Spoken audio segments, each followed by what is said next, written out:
Alright, so everything we've looked up until now only had the variable on one side of the equal sign. We're going to see it on both sides now. So what we have to do is move them all to one side, all the variables. Now, it doesn't matter if you move them to the left or the right. When we get to inequalities, we will want the variable on the left. So it's not a bad habit for now to get into of always moving the variable to the left. So that's what we're going to do. In some cases, though, if you look at this one, we have a variable here, left and right, correct? Got an M. The only constant is on the left. So what we really want to do is get all the variables away from that constant. So in this one, it's going to be easiest to move the m's to the right. So how can we move minus 3m to the right? Yeah, so we're going to add 3m. Nicole, this passes for you. So you go down to the office. So 5m plus 3m, we now have 8m. After that, it should look very familiar to you. What would be your last step there? Just divide. So the only difference today is getting the variables all on one side together. So we get m equals 3. Okay, on the next one, when there's a variable and a constant on both sides, it's not easier one way or the other to move the variable left or right. So whatever looks easiest to you. Like when I look at that problem, I think starting it by moving c to the right, subtracting c is going to be easiest because that's going to give me a positive variable term on the right. There's really no wrong place to start that. There's 4 different ways you can start that. You could have subtracted c, you could have subtracted 4c, you could have subtracted 20, or you could have added 7. All 4 of those ways would have been correct to start it. Just whatever looks easiest to you. So we have 20 on the left now, 4c minus 1c, 3c. So left with that, what would be our next step? Add 7. So now we have 27 equals 3c, and then last, divide by 3. And you end up with c is 9, c equals 9. Okay, so for that third one, what do you think would be the easiest way to start that one? Since there's only one constant there.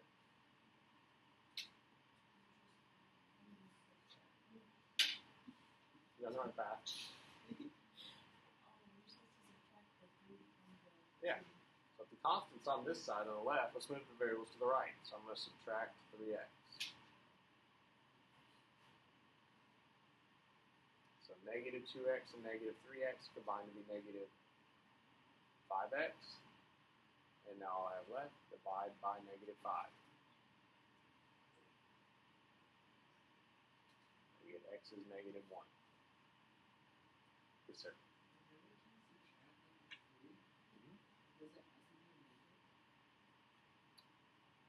Well, if you're subtracting, it's minus 3. You could call that negative 3 if you want to. Negative and a minus really mean the same thing. Okay. Now, just to show you, if for some reason you'd started that by, let's say, adding 2x or subtracting 5, you'd still get the right answer. It's just going to take you an extra step. If I were to rewrite this up here, let's say you started by adding 2x. You don't have to write this down. That's going to leave you 0 on the right. 5 plus 5x now. Then you would have to move one of these to the right, so subtract 5.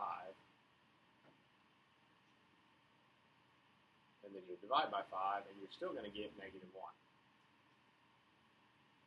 So it's not a wrong way to start it, but this way, if the variables, or if the only constants on the left, moving all the variables to the right is going to be the quickest. All right, next row down here. It's another one where you have a variable and a constant on both sides. So there's no quicker way to start it. So what do you want to move first? I heard 2k first, so I'm going to do that. It's just what I heard first. So plus 2k. So 9, negative 3k plus 2k would be minus 1k. On the right, all we have is 17. From there, what would happen next? Yep, subtract the 9. I know what you're saying. So subtract 9 is 17 minus 9 gives you 8.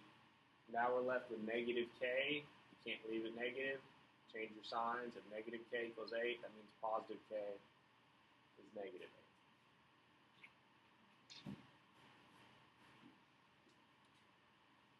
All right, the next one over there.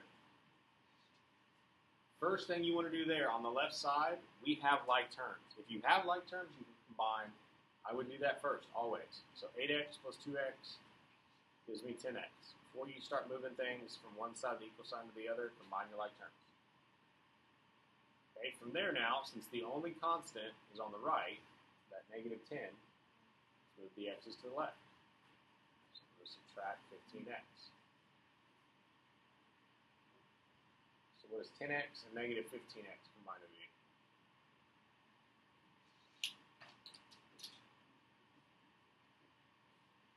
Positive or negative 5x?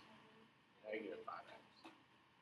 Moving down the negative 10. And last, divide by negative 5. So negative 10 divided by negative 5 is positive 10.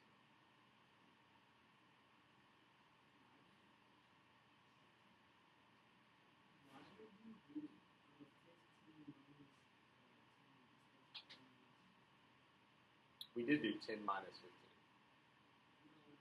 I mean, why would we not move the 10 over here? That's going to make it one extra step, because our goal is to get the variable away from this constant. So if the constant is on the right, it's going to make an extra step, make it a little longer if we move the variables to the right. If we move the variables on the left, you would still get the right answer, it's just going to take you a little more work. This 5? 10x minus 15x is going to give you negative 5x. Adding a positive and a negative, so you subtract the numbers, 15 minus 10, and then take the sign of the bigger one. Anything else on that one? All right, last one in this group. It's another one with variables on both sides, constants on both sides. So you can start anywhere. So give me a place to start. Okay, so subtract 6t. And I actually like that. I usually try to leave a positive variable. And I know subtracting 6, that's going to leave me 8 minus 6. That gives me positive 2t. It's just personal preference. I like having a positive variable. Now we have 2t plus 5 equals 1. Subtract your 5 over. We're left with 2t equals 1 minus 5. Which gives us negative 4. Then divide by 2. So t equals negative 2.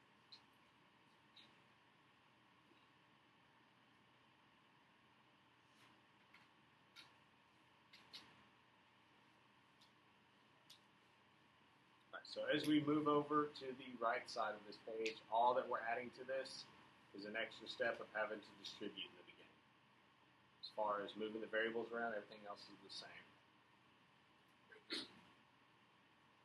So that first one on the top right, like we talked about, if you see distributing, have to do that first. So if we distribute there, we have 2 times 3z, gives us 6z, 2 times negative 4, negative 8. After that, it's just what we did on the other side. So everything else is the same. So we want to move all the z's to one side. Doesn't matter where you start. I'd probably subtract 5z, because I know that's going to give me positive 1z over here. So left with negative 2 on the left, 6 minus 5z gives us 1z, or just z. And then last, all you have is to do what? Add 8. So negative 2 plus 8 should give you positive 6.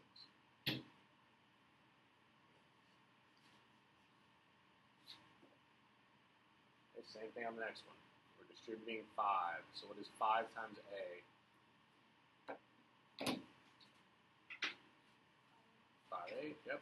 5 times negative 3, negative 15.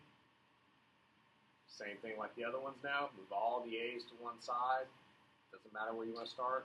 Give me somewhere to start.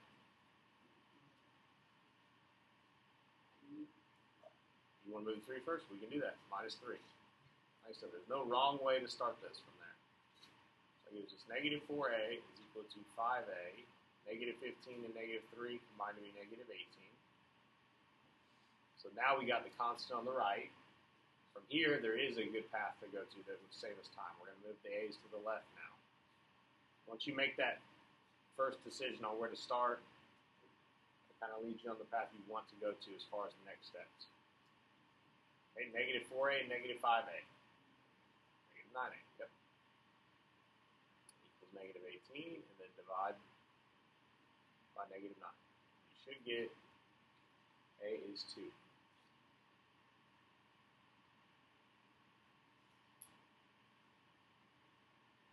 Okay, third one there now. This is a good example of what I was talking about earlier when we were looking at the homework. This one would not do us any good to multiply by the reciprocal in the beginning, because all that does now is we would have to distribute it over here. It doesn't save us the distributing a fraction. So unfortunately, we're going to have to distribute that. So on the left side, for now, I'm just leaving 8y minus 6, and just trust your calculator to distribute that fraction. So we got 6y times 2/3. So 6 times 2 divided by 3 gives us 4. So that becomes 4y. And then we got 15 times 2 divided by 3. And that gives us 10. Oh, that should be a plus sign, sorry.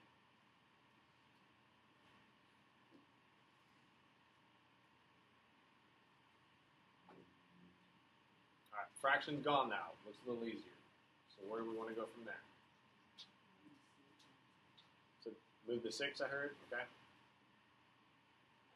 If you want to start somewhere else, go for it. See if you get the same answer. We all should. So 4y, 10 plus 6 gives us 16. Okay, what we need to move next? Yep, 4y. I'm going to move the variables to the left now.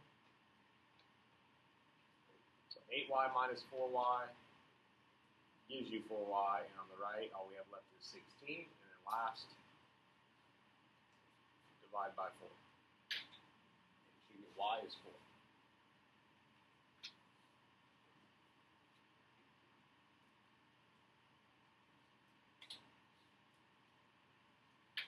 All right, last row down here. This one's just like the last one.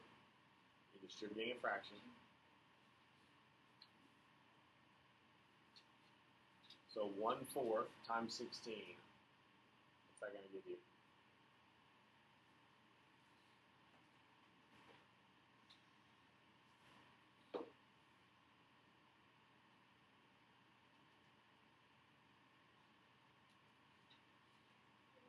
Yep, 4. So 4x, and then 1/4 times 60 should give you 15. Okay, from there, tell me where we should go. Move the 5, I heard. Okay, we'll do that first. No wrong place to start. 9x equals 4x. 15 plus 5 gives us 20. So now we chose to move the constant to the right, so we need to move the variables to the left. So we're going to subtract 4x. So 9x minus 4x gives us 5x. Still have 20 on the right. And then divide by 5. And you should get x equals 4. 20 divided by 5.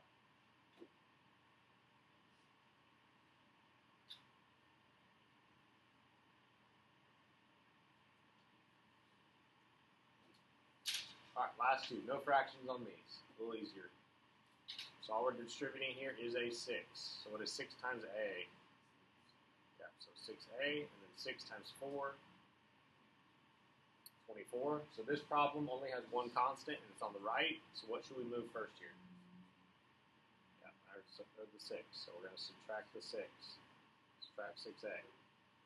So we have 9a minus 6a, so leaves us with 3a. We got 24 on the right, and then divide by 3. 24 divided by 3 gives us 8.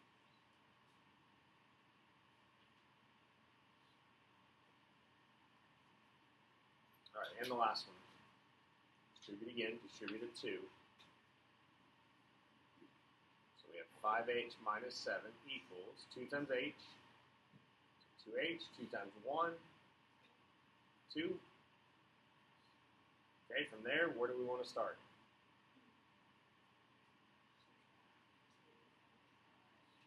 Okay, we can do that. Subtract 2h. 5h minus 2h gives us 3h. And on the right, all you have left is 2. Some people prefer to move the variable first. Some people prefer to move the constant first. There's no wrong way. It's a personal preference thing. Okay, but from there, what would be our next step? Add the 7. Good. 2 plus 7 gives us 9, and then last, divide by 3. So 9 divided by 3 gives you 3. Okay, so all it really is kind of like a puzzle. You're just moving pieces from one side of the equal sign to the other until you get all the variables on one side, all the constants on the other. And then your last step is to get rid of that number from the variable, divide. Any questions with that? All right, the classwork on the back is going to be your homework. So those 12 problems.